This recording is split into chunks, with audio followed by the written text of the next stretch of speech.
This is the story of two actors, one female and one male, both hugely successful in the 80s and 90s, and both blighted with what Wikipedia would euphemistically call legal controversies.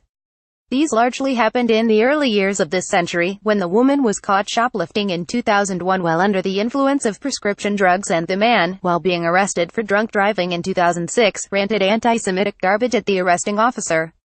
But where she had to wait 15 years to be given another starring role, and even then it was as a kitsch 80s novelty in Stranger Things. He was out of work for only 5 years after the DUI incident, and not for a minute after he was recorded shouting racist and threatening abuse at his then-girlfriend in 2010. He also pleaded no contest to a misdemeanor charge of battering her that same year.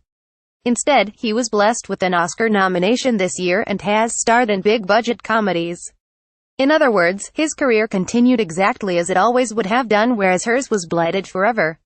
The careers of Winona Ryder and Mel Gibson, both of whom are currently back on our screens, Ryder in Stranger Things 2 and Gibson in Daddy's Home 2, serve as an excellent retort to some concerns voiced with increasing urgency today.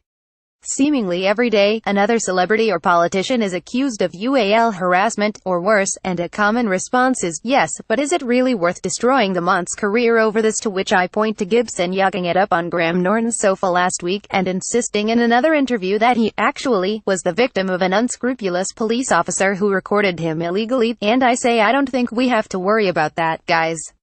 Because if Gibson can run around shouting the Jews are responsible for all the wars in the world, tell his girlfriend that she deserves to be raped, insist he was the wronged party in all this, and still get the star treatment, then I think we can rest assured that it takes an awful lot to destroy a high-profile straight white man's career. Start saving up for Louis C.K.'s comeback tour now. Alcohol and drugs are seen by many, still, as incriminatory in a woman, but exculpatory in a man. A woman who was drunk can't be trusted if she says she was raped, but a man on the lash can't possibly be held responsible for his actions. This partly explains the bizarre double standards Ryder has endured in her career. She admitted that she was on painkillers at the time of her arrest, prescribed by a doctor who later lost his medical license. This confirmed her in the eyes of the public and her industry as an unstable flake. Other filmmakers later said they wanted to cast her in S, but couldn't get the insurance.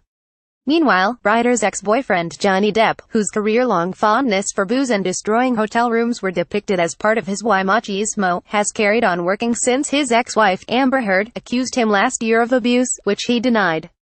He has since turned up looking completely sloshed at everything from premieres to the Graham Norton show last month, where he, too, took his seat on the sofa of absolution.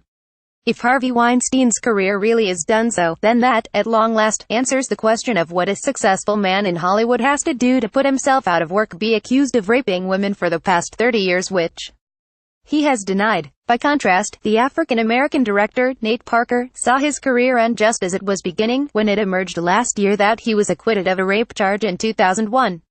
By way of further contrast, Casey Affleck, who was accused of UAL harassment as recently as 2010, won the 2016 Best Actor Oscar. For this reason, I suspect Kevin Spacey's career is probably finished, while producer Brett Ratner's might not be. Both have been accused of multiple UAL assaults, but whereas Ratner allegedly preyed on young women, Spacey allegedly went after young men, and it is in no way a defense of Spacey to say that there has been a distinct air of homophobia around his hasty banishment. After all, just ask yourselves if Roman Polanski would still be getting Lifetime Achievement Awards if he'd duly assaulted a 13-year-old boy instead of a girl. It takes a hell of a lot for a straight white man to destroy his own career.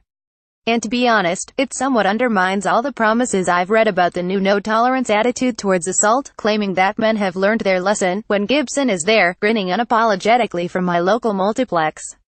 When it comes to protecting its most prized assets, it's still business as usual in Hollywood.